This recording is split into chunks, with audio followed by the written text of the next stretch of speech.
Hello दोस्तों, आज हम बहुभुज यानी पॉलीगन का क्षेत्रफल निकालना सीखेंगे। बच्चों, सबसे पहले मैं आपको एक चतुर्भुज का क्षेत्रफल निकालना सिखाऊंगा। जैसा कि आप देख रहे हैं, मैंने यहाँ पर एक वर्ग ले रखा है। अब मैं आपको इसका क्षेत्रफल निकाल के दिखाता हूँ। सबसे पहले अगर हमें किसी बहुभुज का क्षेत्रफल निकालना है तो उसे त्रिभुजों में खंडित कीजिए और इसी तरह इस वर्ग को भी दो त्रिभुजों में खंडित कीजिए, जैसा कि मैंने यहाँ पे कर रखा है। और अगर हमें इन दोनों त्रिभुजों का क्षेत्रफल पता है तो हम इस वर्ग का क्षेत्रफल निकाल सकते हैं। तो आओ बच्चों, अब हम इस त्रिभुज का क्षेत्रफल निकालते हैं। बच्चों, इस त्रिभुज का क्षेत्रफल होगा 1/2 गुना उसकी ऊंचाई गुना उसका आधार।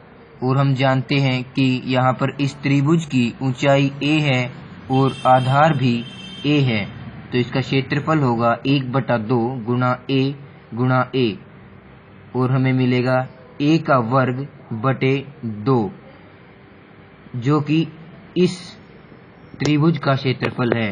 और इस त्रिभुज का क्षेत्रफल भी यही होगा, तो इस पूरे वर्ग का क्षेत्रफल होगा a² यानी a वर्ग बटे 2 का दुगना, जो कि a का वर्ग होगा और वह हमारा अपेक्षित हल यानी इस वर्ग का क्षेत्रफल होगा।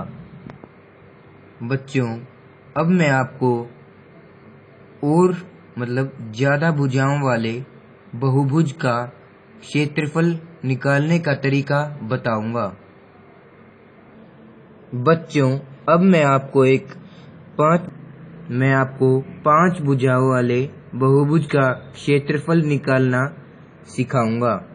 जैसा कि आप देख रहे हैं, मैंने यहाँ पर यह एक 5 भुजाओं वाला बहुभुज बना रखा है। अब मैं आपको इसका क्षेत्रफल निकाल के दिखाता हूँ। सबसे पहले बच्चों, इस पंचभुज को त्रिभुजों में खंडित कीजिए, जैसा कि मैंने यहाँ पर इस पंचभुज को 3 त्रिभुजों में खंडित कर रखा है। और अगर हम इन तीनों त्रिभुजों का क्षेत्रफल निकाल लेते हैं तो हम इस पंचभुज का क्षेत्रफल भी ज्ञात कर सकते हैं।